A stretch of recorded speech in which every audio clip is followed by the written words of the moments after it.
Well, I'm glad to be able to do another devotional with you today, and I just have some things that have been weighing on my heart once again, and I thought I'd share it with you, hopefully to encourage you and just help us through this time still.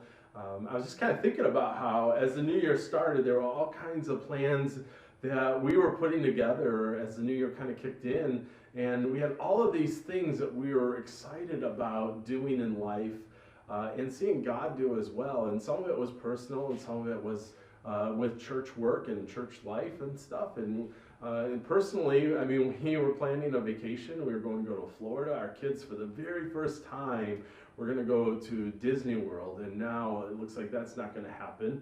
And so that's kind of disappointing. I mean, here we were launching into a new year, and we had all of these workshops going, and we were launching all kinds of new ministries. And then all of a sudden, this thing kicked in, and all of our plans just kind of blew up. And I don't know about you if you've been thinking about that like I have, but I just feel like this week it started really hitting me that all of these things that we had planned to do and all of these good things we were running after just kind of fell apart and blew up right in front of us. And I was reminded really of Proverbs 29, where it says, "Many are the plans in a man's heart, but it is the Lord who directs their steps." And so in a lot of ways, I've been trying to just step back and go, okay, God, I had all of these plans going, and you blew them up. And my question, God, now is okay, now what?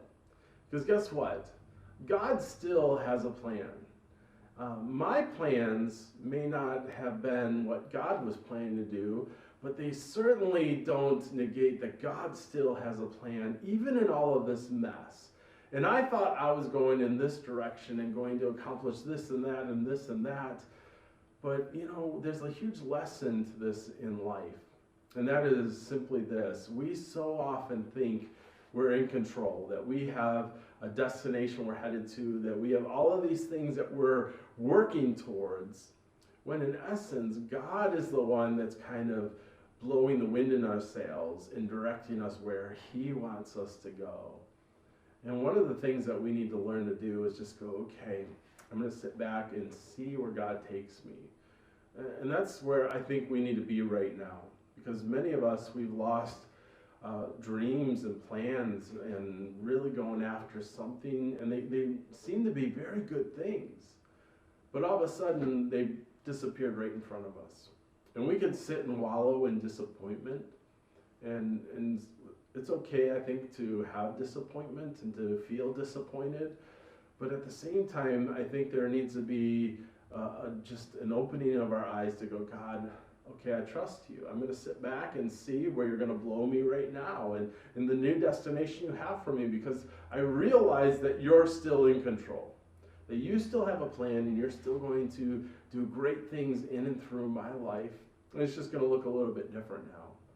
And so I'm going to trust you and I'm going to wait in that. And it really falls back into Romans 8:28 and really just resting into this verse that really has been a staple in my life. And it simply says, we know that in all things God works for the good of those who love Him, who have been called according to His purposes.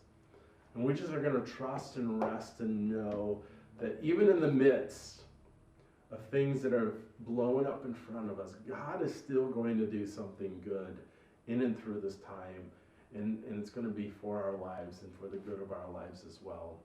And we just have to sit back and go, okay, God, I trust you in this. And so you might be exactly where I am today, where I'm just like, oh, I have all of these plans, and I'm feeling this sense of loss and disappointment.